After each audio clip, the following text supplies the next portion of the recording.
Stabų futbolo pirmadienį ir vėl grįžtame į Jonavą. Čia Jonavos arenoje tęsiasi tarptautinis salės futbolo turnyras. Švilpukas Voskunovičius gudriai pabandė užbėgti įvykiams už akių ir perimti kamuolio. Čia labai pavojingas, net nesvarstęs ar žaisti ar ne. Tiesiog buvo suteikta pagalba, o čia Liutanas muša pirmąjį rungtynių įvartį antrąją mačo minutę ir prancūzai veržiasi į priekį. 1-0.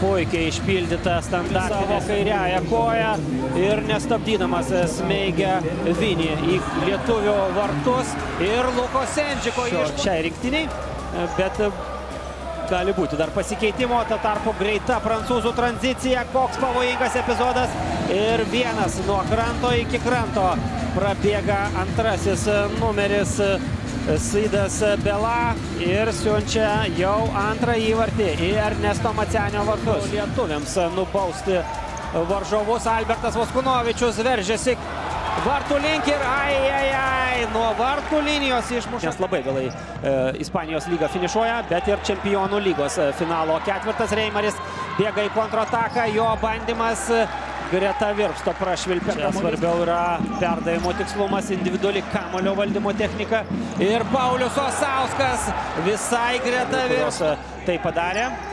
Šiame turnyre dalyvaujantį Ukraina taip pat laimėjo šį tiesioginį bilietą, o tuo tarpu Mamadou Touré, 13 numeris, muša trečiąjį Prancūzijos rinktinės įvartį. Graži prancūzų kombinacija.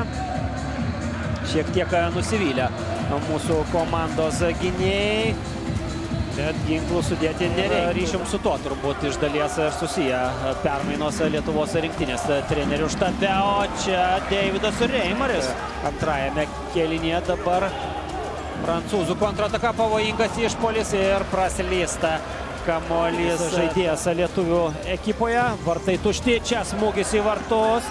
Atsimuša prancūzai, jų tolimas siuntinys nusileidžia Lietuvos rinktinės pašto dėžutėje. Pristatė pagaliau tą siuntinį prancūzai į tuščius vartus.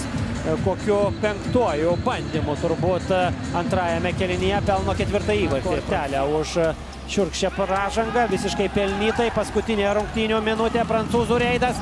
Ir spurda kamuolys vartų tinkle. Buvo pasirodę, kad vis dėlto iš kitos pusės įlėkė kamuolys į tinklą, bet ne.